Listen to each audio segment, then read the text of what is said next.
Bonjour, moi c'est Grégoire, je suis prof de physique en prépa et sur cette chaîne je donne des conseils aux étudiants qui veulent réussir leurs études scientifiques. Et si vous voulez aller plus loin avec moi, j'ai aussi une liste mail. Donc là ce que j'ai fait c'est que j'ai synthétisé toutes les informations les plus importantes pour réussir ces examens et ces concours. Et j'en ai fait une mini formation en 3 mails. Donc si vous voulez recevoir cette formation, vous vous inscrivez, c'est le premier lien en description. Ok, alors première astuce pour gagner des points aux écrits, lire l'énoncé correctement. Ce que vous pouvez faire, c'est lire d'abord une première fois quasiment tout l'énoncé pour voir s'il y a des problèmes, des sujets qui vous intéressent plus, s'il y a des questions auxquelles vous savez répondre facilement. Si vous avez identifié ça dès le début, et bien à la fin, quand vous sentez que vous manquez un peu de temps, vous pouvez aller chercher ces points assez facilement. Ensuite, il faut bien lire la question. Le moindre mot peut avoir de l'importance. Par exemple, si on vous dit montrer que ou donner le résultat, c'est pas la même chose. Voilà, si on vous dit donner la relation ou déterminer la relation, donner la relation, ben, vous avez besoin de recracher un peu le cours par cœur, de ressortir ce que vous avez appris, ce que vous avez dans votre mémoire. Alors que si c'est marqué déterminer, redémontrer, etc., ben là il y a toute une démonstration à faire. Ça, faut l'identifier parce que c'est des points perdus des fois très bêtement. Et aussi, pensez à regarder toujours 2 ou 3 questions à l'avance, les questions qui suivent. Comme ça, vous pouvez comprendre un peu l'esprit du problème et puis aussi essayer d'aller récupérer peut-être des indices. Des fois, il y a des indices dans la question suivante sur la question que vous êtes en train de traiter. Ok, deuxième conseil, faire une bonne première impression. La première page de votre copie, elle doit être nickel. Donc là, je vous ai noté quelques conseils que vous pouvez faire niveau présentation. Déjà, laisser une marge, ne pas utiliser le crayon à papier, ça fait un petit peu brouillon de faire ça. N'utilisez pas de fluo, ça c'est horrible pour le correcteur.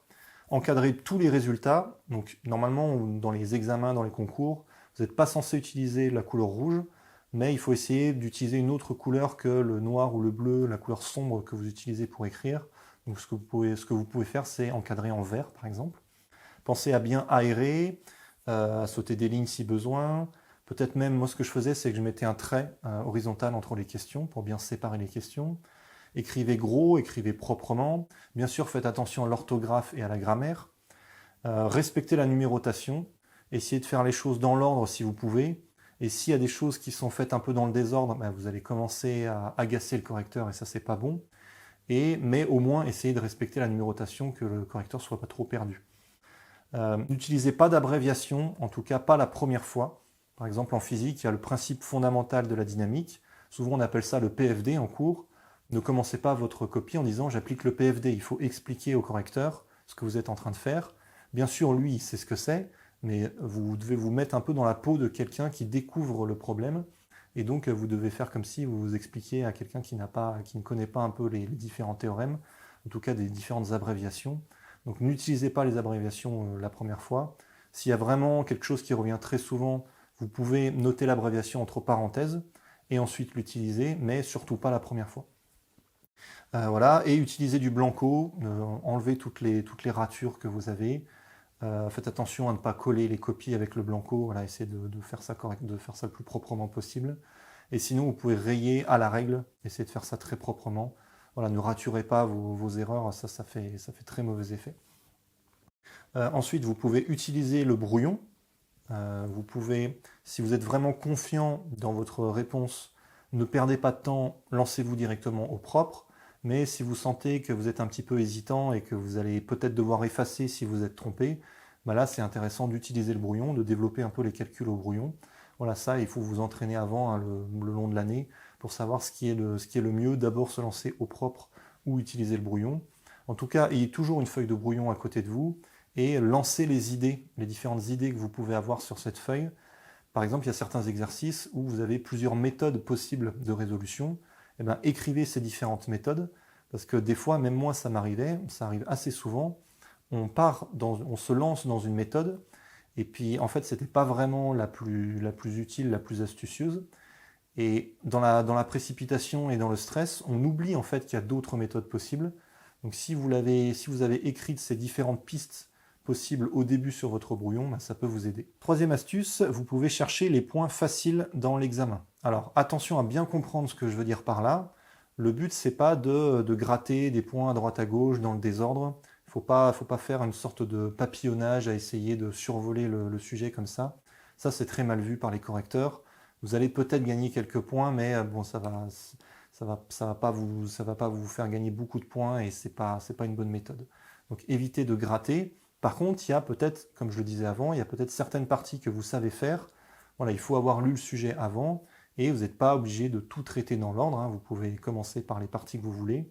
Mais bon, voilà, essayez quand même de respecter la logique de l'énoncé. Donc, ce que je veux dire surtout par là, c'est qu'il faut aller chercher tous les points à l'intérieur des questions. Très souvent, les élèves répondent partiellement aux questions. Ils oublient qu'il y a une petite application numérique. Ils oublient que dans la démonstration, eh ben, il y a telle et telle hypothèse à donner. Et s'il y a 5 hypothèses et que la question est sur 5 points, peut-être que si vous ne donnez que 2 hypothèses, vous allez avoir 2 sur 5, alors que vous avez tout déroulé le reste correctement. Donc il y a des points comme ça à aller chercher à l'intérieur des questions. Et pour ça, il faut détailler au maximum. Surtout au début, en début de copie, il faut montrer que vous êtes capable de rédiger correctement et d'aller chercher tous les petits détails. Si vous l'avez bien fait au début, sur je sais pas, le premier tiers de votre examen, après, vous pouvez peut-être vous permettre d'aller un petit peu plus vite. Le correcteur, il a compris que vous savez faire, mais il faut lui montrer, il ne peut pas le deviner à l'avance. Quatrième conseil, ça va un petit peu dans la même ligne, il faut être honnête. Ne cherchez pas à sauter des étapes, ne sautez jamais d'étapes. Ne cherchez pas à gruger, à arnaquer le résultat, à tricher un petit peu, surtout quand on vous donne un résultat à démontrer. On vous dit, par exemple, montrez qu'on obtient tel résultat, telle formule, et vous partez un petit peu de la fin, vous avez une sorte d'hypothèse un peu bancale au début, et puis entre les deux, vous sautez 5 lignes en faisant croire que vous avez fait le calcul, alors qu'on voit très bien que vous ne l'avez pas fait. Voilà. Ne grugez pas, les correcteurs, ils étaient élèves avant vous, ça se voit tout de suite. Ne vous pensez pas plus malin que le correcteur, ça n'arrive jamais. Les correcteurs, ils ont des milliers de copies derrière eux, ils ont déjà fait ça plein de fois. Ils voient très bien si l'élève a compris ou pas la question. Et si c'est des petites lignes sautées parce que l'élève a compris et qu'il veut aller vite, ou plutôt si c'est une sorte de triche où on essaye d'arnaquer le résultat. Voilà, ne faites surtout pas ça. Vous allez perdre beaucoup de points, vous allez agacer le correcteur. Et un correcteur agacé, vous dites, c'est pas grave, il ne peut pas m'enlever plus, il ne peut pas mettre une note négative à la question. Et en fait si, ça a un impact, parce que dans beaucoup de matières, vous avez une notation qui est quand même assez détaillée au niveau de l'examen, mais il reste toujours une part de flou. Et donc, sur une question, il y a peut-être 2 points à mettre. Si la question est plus ou moins bien traitée, le correcteur, suivant son humeur du moment vis-à-vis de votre copie, il peut être plus ou moins généreux. Ça arrive très souvent. Et donc, il faut le mettre dans de bonnes dispositions. Conseil numéro 5, ne perdez pas de temps. Voilà, surtout si vous sentez que vous êtes bloqué sur une question, même si vous sentez que c'est une question importante de l'examen, que c'est une question centrale, si vous n'y arrivez pas, ne passez pas 2 heures dessus, alors que vous auriez pu récupérer des points après. Donc là, il faut être intelligent, il ne faut pas être téméraire, il ne faut pas être têtu, il faut vraiment être un peu malin et se rendre compte que il y a une question, on n'y arrive pas, peut-être qu'on peut la laisser pour plus tard et y revenir après. Voilà, essayez de ne pas perdre trop de temps là-dessus. Et aussi dans la même idée, quand vous commencez à partir dans un calcul et que vous sentez vraiment que c'est beaucoup, beaucoup plus compliqué que ce que vous avez l'habitude de faire, c'est sûrement que vous êtes trompé quelque part. On ne vous demande jamais de faire un travail de recherche pendant un examen. Les calculs sont censés être à peu près abordables. Bon, peut-être qu'en fin d'examen, en fin de concours, il y a des choses un peu plus difficiles, mais si vous sentez vraiment que vous avez des pages et des pages de calcul avec des formules horribles, c'est sûrement que vous êtes trompé, donc faites demi-tour. Et autre chose, répondre partiellement à une question, ça peut vous faire gagner des points. Encore une fois, les questions, c'est pas 0 ou 1, vous avez une notation des fois sur plusieurs points. Vous pouvez avoir la moitié des points, et vous pouvez gagner quelques points comme ça en indiquant le raisonnement, en indiquant par exemple le théorème qu'il faut utiliser. Il y a comme ça des critères qui sont associés à chaque question. Le simple fait de citer un théorème qui donne la grande ligne à suivre pour la question, ça peut vous faire gagner des points. Donc n'hésitez pas à répondre aux questions partiellement. C'est pas parce que toute la question n'est pas traitée parfaitement que vous allez avoir 0.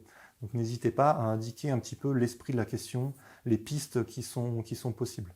6e astuce, regardez les autres candidats. Alors attention, vous jetez peut-être un petit coup d'œil de temps en temps toutes les demi-heures, et évidemment vous ne regardez pas la copie. Le but, c'est pas de donner l'impression que vous êtes en train de tricher, faites très attention à ça. Des fois, on a envie de savoir où est l'autre candidat, notre voisin, savoir s'il avance bien ou pas. On est juste un peu curieux, on n'a pas l'intention de tricher, et on jette un coup d'œil sur sa copie. Voilà, ne faites surtout pas ça. Si vous vous faites attraper en train de regarder la copie, c'est de la triche, vous êtes en train de tricher, peu importe votre intention, et ça peut être très très grave. Vous pouvez être interdit d'examen pendant des années et des années, donc faites très attention. Non, là, ce que je vous conseille de faire, c'est de jeter un petit coup d'œil comme ça, vague, à un candidat qui est plutôt devant vous, que vous voyez de dos, voilà, vous ne pouvez pas regarder sa copie, ça ne peut pas être interprété comme de la triche, et vous regardez un peu son attitude. Et là, il y a deux cas de figure. Si vous êtes plutôt du genre à être stressé, essayez de trouver un candidat qui galère, essayez de trouver quelqu'un de plus stressé que vous, et essayez de vous dire que ben voilà, ce que vous faites, au moins vous arrivez à le faire, et lui, peut-être qu'il est en panique totale et qu'il n'y arrive pas du tout. Voilà, vous faites de mal à personne, hein, le candidat n'est pas au courant, et vous, ça vous fait du bien, ça vous permet de déstresser un peu.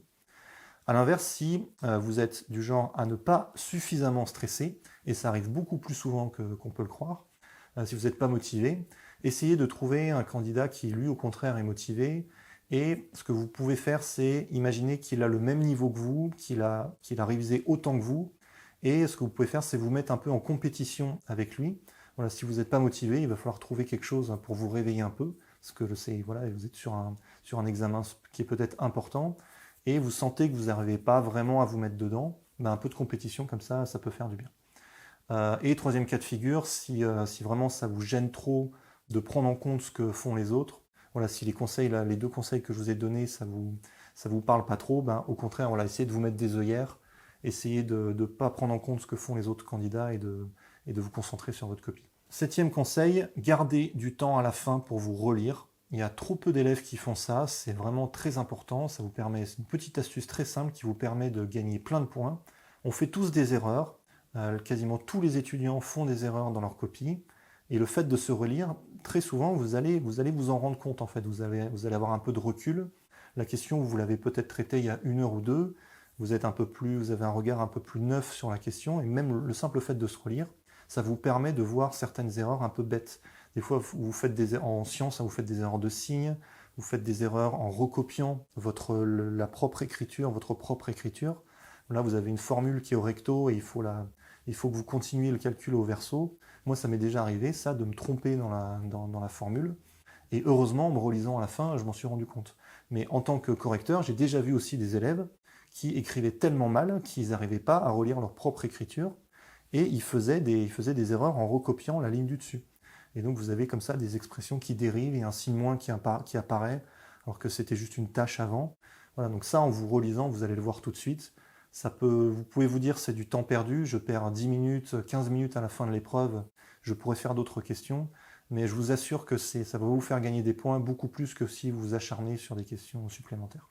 Donc relisez-vous. Numéro 8, évidemment, pensez à bien vous hydrater et à manger si vous avez faim. Ça paraît idiot, mais en fait, on a tendance à l'oublier quand on a la tête dans le guidon et quand on est un peu stressé. Des fois, il y a des étudiants qui se déshydratent et ils ne se rendent pas compte sur le moment, mais ils surchauffent un peu, ils ont un peu la tête qui tourne. J'ai déjà des étudiants qui ont fait des malaises parce qu'il manquait de sucre en examen. Donc mangez correctement, hydratez-vous, et si ça vous force à aller aux toilettes 2-3 fois pendant l'épreuve, c'est pas grave, il n'y a personne qui vous juge. Les autres étudiants, ils sont concentrés sur leur examen, ne vous inquiétez pas pour ça. 9e conseil, le plus important, je pense, couchez-vous tôt la veille de l'examen. Voilà, ne bachotez pas à la dernière minute, n'essayez pas de faire du bourrage de crâne. Ça ne fonctionne pas, ça va vous épuiser, il faut que vous arriviez en forme, c'est très important. Et le sommeil, c'est vraiment capital déjà pour la mémorisation et aussi bien sûr pour la concentration. Donc vous avez un effort de mémorisation à faire, de restituer des choses qui sont dans votre mémoire pendant l'examen, mais aussi bien sûr il faut réfléchir, et si vous n'avez pas assez dormi, vous allez aller 2 fois, 3 fois moins vite, vous allez faire des erreurs bêtes, ça va peut-être même vous mettre dans un état mental qui est mauvais, vous allez rajouter du stress, vous allez rajouter de l'anxiété. Donc ne bachotez pas jusqu'à je ne sais pas quelle heure la veille, ça ne sert à rien. Reposez-vous, il faut arriver avec suffisamment d'heures de sommeil.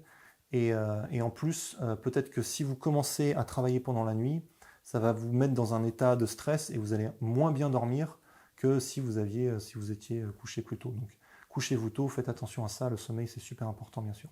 Et 10e conseil, se mettre en condition la veille de l'examen. Donc on vient de le dire, ne bachotez pas, ne faites pas du bourrage de crâne, ça c'est vraiment pas une bonne méthode. Donc même si c'est trop tard, vous sentez que vous n'avez pas assez travaillé, c'est pas le bon moment, la veille c'est trop tard, voilà, tant pis. Si vous avez un examen vraiment unique, de style, je sais pas moi, le code du permis de conduire, là peut-être que le bachotage la veille, ça peut avoir un intérêt, mais très souvent en fait, si vous êtes au bac ou si vous avez un concours de prépa ou un concours d'une autre filière, bah, très souvent vous avez une série d'épreuves et vous ne pouvez pas vous permettre d'arriver fatigué. La fatigue va s'accumuler, c'est pas bon. Donc prenez du repos la veille, mais pas trop non plus, c'est ça le conseil que je veux vous donner. En fait, ce qui peut être bien, c'est d'arriver en étant un petit peu échauffé, d'avoir fait une sorte d'échauffement la veille. Ça, c'est quelque chose que c'est basé sur mon expérience personnelle. J'ai remarqué que les premiers concours que j'ai passés, donc il y avait des séries d'épreuves avec sur plusieurs jours, et souvent le premier jour, ça se passait pas très bien. J'étais pas concentré, j'étais pas dedans, j'arrivais pas à me lancer. Et effectivement, sur les résultats, ça s'est un peu ressenti. Alors que ben, dès le deuxième jour, ça allait beaucoup mieux, j'étais vraiment dedans, j'étais beaucoup plus concentré. Et ce que j'ai fait ensuite, je me suis dit, ben, quitte à ce qu'il y ait un jour comme ça, un premier jour qui va pas et qu'il faut griller, ben, autant que ce soit fait avant, un peu comme une sorte d'entraînement. Et donc c'est ce que j'ai fait, notamment pour l'agrégation, je me souviens, j'ai fait ça. Avant les écrits, la veille, je me suis échauffé en prenant un sujet d'agrégation d'une année précédente et en me mettant dans les conditions du concours. Alors, des fois, les épreuves, elles durent 5-6 heures, donc j'ai pas fait 5-6 heures parce que, voilà, comme je l'ai dit juste avant, il faut pas arriver épuisé. Donc faites ça pendant 2-3 heures, mais voilà, mettez-vous vraiment dans les conditions du concours, comme si vous y étiez. Vous faites ça chez vous, ok, mais essayez vraiment de vous fixer un intervalle de temps. Et vous allez voir, en tout cas pour moi ça marche, vous allez arriver un peu échauffé et ça va vous permettre d'éviter ce premier jour où on est encore un petit peu on est encore dans l'esprit des révisions et on n'est pas vraiment lancé. Voilà, donc faites peut-être 2 ou 3 heures la veille de l'examen, une sorte de sujet blanc, mais voilà, vous faites ça pas trop longtemps, ne vous épuisez pas et surtout ne vous couchez pas trop tard. Voilà, si vous voulez plus de conseils, inscrivez-vous à la liste email, hein, j'ai mis le lien en description. Et si ça vous a plu, mettez un pouce bleu et abonnez-vous. Et moi je vous dis à bientôt.